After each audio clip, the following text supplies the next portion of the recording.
Hi everyone, it's Dan here from Fret Success. If you're new here, please consider subscribing and liking, comments and all that sort of stuff. I really enjoy making content around gear reviews and interviews, and it's been great to meet a lot of people. But I thought I'd maybe just selfishly start creating a bit of content about myself, and I thought it's always good to document stuff to see where you're at and your thoughts and reflections on things. And one thing that I have been asked quite a lot, not really on YouTube, but in person when I meet people and they ask me and talk about what I'm doing, is my kind of story of how I got into music and playing guitar and got there. And I just thought I'd reflect on some of that and talk through it. So if you're interested and want to listen, then stick around. I won't keep you all afternoon, but I guess my first memories of music was really, well, you sort of hear of stuff, don't you, from parents, and they tell you stories of what you used to be like and what you used to be into. And I guess the story that comes to mind first of, I don't really have a recollection of this, you just see kind of photographs of it happening and, you know, videos and recollections from family members. But from an early age, I was kind of put in front of musical instruments, not to really, you know, perform especially well or learn them. It was just to expose me to them, I think, and play like instruments. So my dad was musical and he played guitar and played it for a hobby and was in little event cover bands and stuff, and had fun doing it. And then so there was always instruments lying around, and I just remember seeing photographs of me playing on a small like drum kit. So I played that from quite a young age. I don't even know how old I was, but you know, walking around as a toddler. And then I've seen like home videos of me kind of singing into a microphone, and which is quite weird because I didn't actually start singing in front of people until way later, till like in college days when I was like 17, 18. I would actually just be singing and wailing and making pretty much a god-awful racket on a microphone that was set up in the living room, the lounge, because my dad had a PA system from the band and stuff like that. So I know that I've heard stories of me doing things like that. So the next recollection of me really having any kind of musical kind of stuff going on after that was my granddad was very into music. He liked hymns and, you know, more like secular music, and listening to that. Wasn't super religious. It was just that he enjoyed singing them, and he was always around the house kind of humming and whistling, and he had this like really cheap kind of electric keyboard. He didn't play really that much at all. He kind of dabbled here and there, but I went to my grandparents' house quite a lot after school as a kid, with my parents working and stuff. So I hung out there quite a lot, and just all of a sudden you just start to pick things up and play them. And I remember my granddad would challenge me to play, oh, I've got this little keyboard book, let's go play some of this stuff and see how you get on. And so I'd sit and play through the book, and it was this kind of intro, complete keyboard player or something it was called that. So we had this little keyboard set up in his living room, and he would sit in his armchair in the corner and actually just sit and listen. Not really critique, but just be supportive and tell you when you could, no, that didn't sound quite right, or this didn't sound right. And it became almost like a game as a kid, and all my siblings, you know, brother and sister, also went through that process, but they weren't overly as focused in music generally. They could kind of do it, but it was just something that kept me going. And I don't know, at the time it didn't feel like anything special, but I started probably playing keyboards probably around that kind of 6, 7 kind of years old. And it kind of progressed from there really, and I just kept playing and focused on playing keyboards and corny backing tracks and rhythm tracks that I would play a whole host of hymns and nursery rhymes and, you know, Elvis songs and all sorts of like kind of older style songs from like the 60s. And that kind of influenced me and set, I think, without even knowing it, a good foundation in music theory in general. And I remember my granddad would offer me quite regularly to get to a milestone in a book, and he would buy me electric guitar.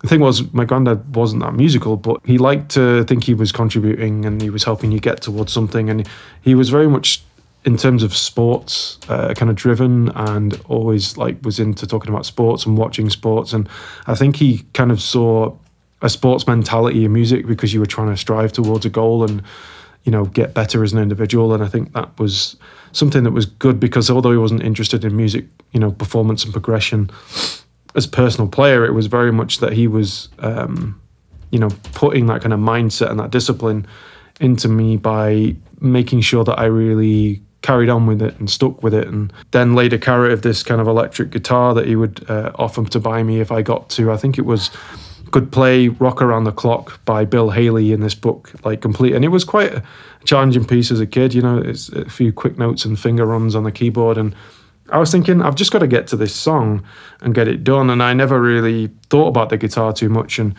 I remember because my granddad was always a bit of a kind of wheeler dealer, went to like markets and, you know, thrift stores and all, you know, kind of, as you would say in the US, but like car boot sales, as we call it there. And basically find a bargain, and would always be paying in cash and asking how much for cash, and always strove for a deal.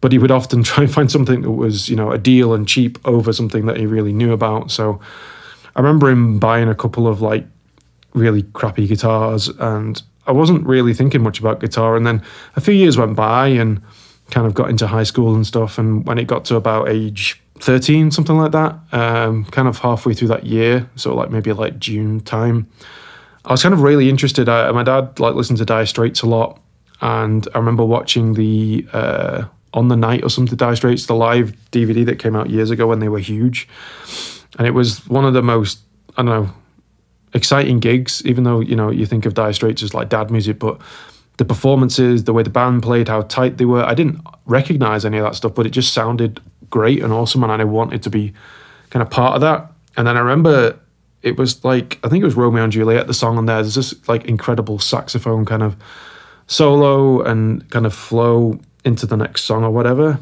And it was awesome. And I thought, wow, I want to play the saxophone.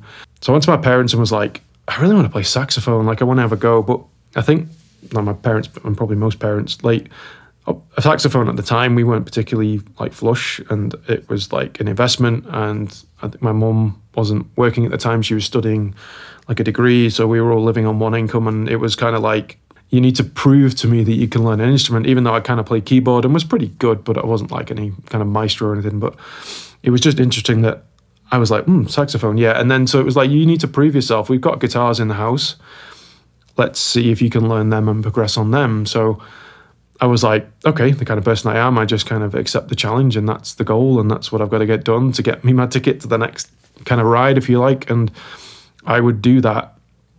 Picked up the guitar, and I remember thinking, wow, this seems really hard. I was like picking up the guitar and trying to play and strum and learn off chord books. My dad would teach me a handful of chords, and he had a host of backing tracks that he had from like the band that he'd programmed to the keyboard with his friend. And that was quite good as well, because I could actually play along to essentially a backing track, a rhythm. And this was like the kind of, I don't know, mid to late 90s. So there was no such thing as YouTube and that sort of stuff. So I was learning out of books and asking my dad a couple of questions, but I kind of got left to myself basically to learn it. And I remember having this piece of shit guitar that my granddad had bought for like 25 quid, which is like 40 bucks or something. And I was learning it. It was like the action was like this high, and I basically, it was really hard to play, like bar chords. I remember learning my first bar chords because my dad was like, you need to master bar chords. I was like, right, okay. So I was figuring it out, and it was like, I had like relatively large hands at that age, you know, and it was still difficult for me to shape. And I know people struggle with bar chords anyway, but that was really interesting to try and persevere through that on the guitar. And then I think my dad had kind of seen that I was interested in it, and then my kind of birthday is always in end of November, and it rolls into Christmas, and often nowadays people come buying gifts and stuff if they get me one. My dad was like, do you want a guitar? Do you want to have a guitar for like Christmas and birthday? I was like, yeah, okay. Yeah, I think that works. Because he saw that I was struggling with this, and I was kind of, he had a guitar that was a bit nicer, and I think he didn't trust me as a kid, because I was pretty clumsy as a kid, so I used to drop shit all the time. And I remember him kind of getting a bit nervous whenever he saw me like trying to play on his guitar, which was a nice kind of unique Ibanez kind of Strat thing, which always sounded quite nice, and had a nice neck on it. But I was like, okay, let's go find one. So we went to this local guitar store in the UK called Frets.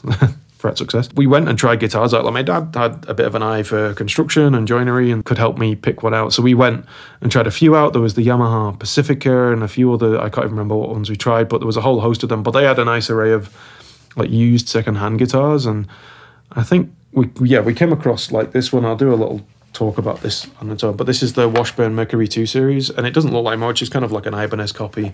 It's a bit battered now, and I've replaced the pickups with Lawler pickups, which I'll do a future video on later. But essentially this was 150 quid, ready to go. And it had a beautiful kind of nice neck. It had a Floyd Rose trim. I didn't know much about that one at the time. And then I got that guitar for Christmas.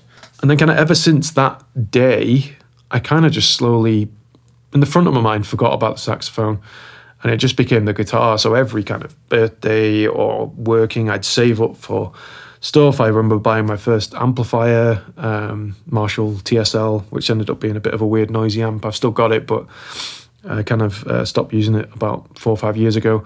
But I remember saving up to buy that, and then I was buying like an acoustic guitar, and I got that, and then effects pedals, wah pedals, and all that sort of stuff that just kept coming in music books, and I just became known as the kind of music person in the family and in the kind of village and stuff like that I lived in. Kind of from there, I kind of just started to join bands in the UK, and in high school I was in a few bands. I was in the jazz band there and like the wind band and stuff, and we would play gigs. And then I remember going to New York when I was kind of just entering college basically, and we went and did a little tour of a few high schools and stuff in New York. That was cool, and surrounded myself with musicians. I was the kind of person that didn't really talk to many people apart from the music people, and didn't even do much talking then. It was very much, I was all about learning the guitar and playing with musicians in a band and learning songs. And I remember going to like the music block, we would call it, where all the kind of weirdos hung out. And then there was like, you know, maybe 3 of us, 4 of us, depending on the day. We would go in and just jam and smash a song out, or a popular song at the time, and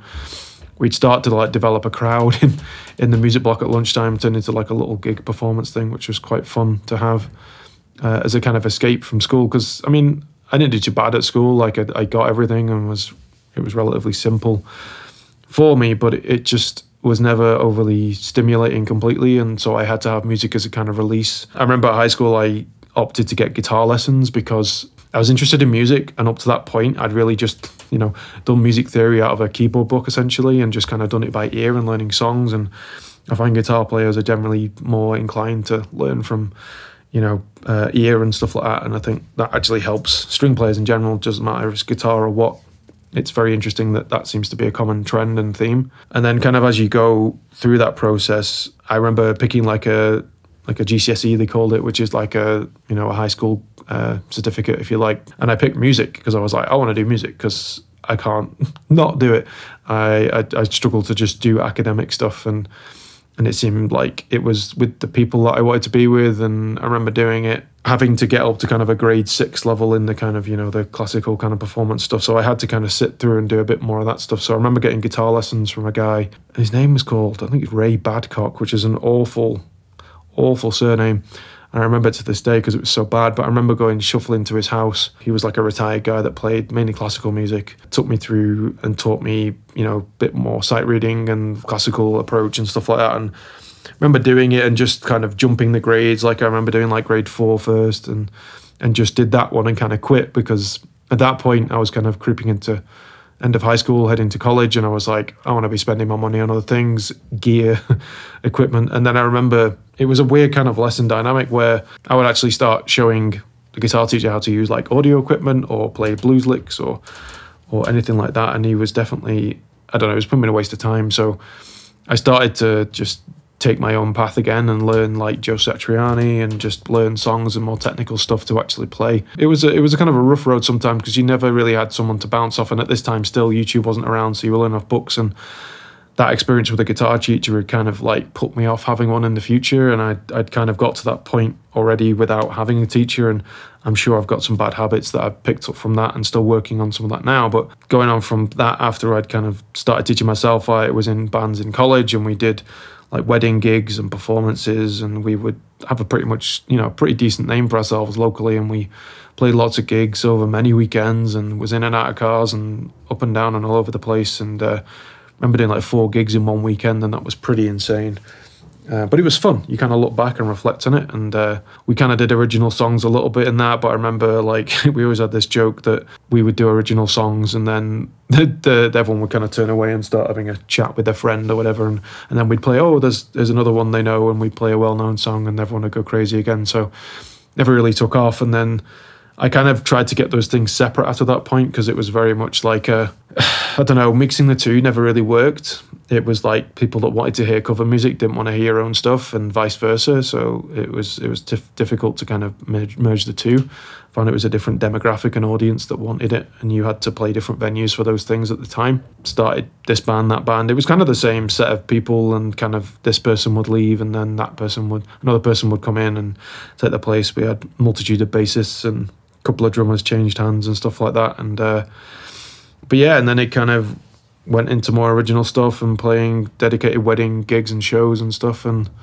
always kind of stuck with the guitar. And I think the foundations that I had learning on the piano, keyboard, I can kind of still dabble on the piano and play chords, and I'm still always on the guitar. Like, I know it pretty well now, I play for like 20 odd years now, but I always think of it in terms of a piano first and then quickly flip to guitar. And I don't know if that helps or not. Sometimes it does, sometimes it doesn't, but it means I'm not always thinking of positional playing. I like to play kind of up and down the string a lot, and see that as more of a chromatic scale up and down each string, rather than playing positionally, say through a pentatonic or major scale in each place. I don't know if this was of any interest to anyone. If not, I will watch back in a few years and probably reflect and say, what the hell are you talking about, Dan? But I think it's nice to start documenting this stuff, just to reflect back. And then if anyone wants to understand how certain people have got to certain places and how they've actually got to the position they're in, sometimes starting early is, a great idea. And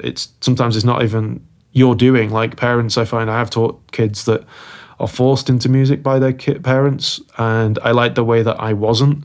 I wanted to do it myself, and I had a driver, and I've always been that way, is that I like to learn, achieve, work on stuff, sometimes to my detriment where I take on too many things, but definitely has helped me stay driven and understand more of the fundamentals of music and how it all relates. Having played various different instruments, it definitely makes you think more about how each thing fits into it. You don't, think of yourself as just a guitar player or whatever. And I started singing when basically our singer kind of became a bit unreliable, let's say, and started to disappear. And so I kind of just stepped in because no one else was really doing it. And it was pretty shit to start with. I got a few singing lessons and got a bit better, by no means an expert. But I think by having that ear developed as a kid through music, performance through piano, and then guitar, and just constantly keep doing it and learning from ear, I think that really, really helped me form that ear. I don't by any means have perfect pitch, but it's definitely, you can tell when things are off and you can figure things out pretty quickly. But recently, like 6 years ago, I picked up the saxophone, started playing. I'm still trying to get back to it and play a bit more, but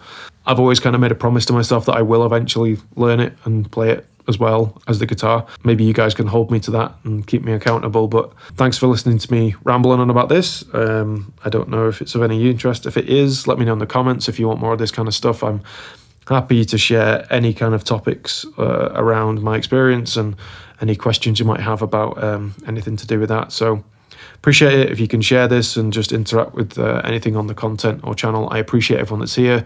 Almost at 2,000 subscribers at this point, and it's great to kind of see everyone coming in and joining the party and just contributing, asking questions. That's exactly why I started this channel, is to really just help where I can and provide input and advice. And it's definitely all down to the community and everyone that supports it and is there. Even just little messages on Instagram, TikTok, even direct messages just to say, oh, I appreciate that, or oh, where you been, or oh, nice to see you back, because I know this past little while I've not been particularly great at creating content. So the more you guys interact and ask me, for stuff, the more I can understand what you want from me, and that's great. So thanks for watching, everyone, and I will see you in the next video. Thanks.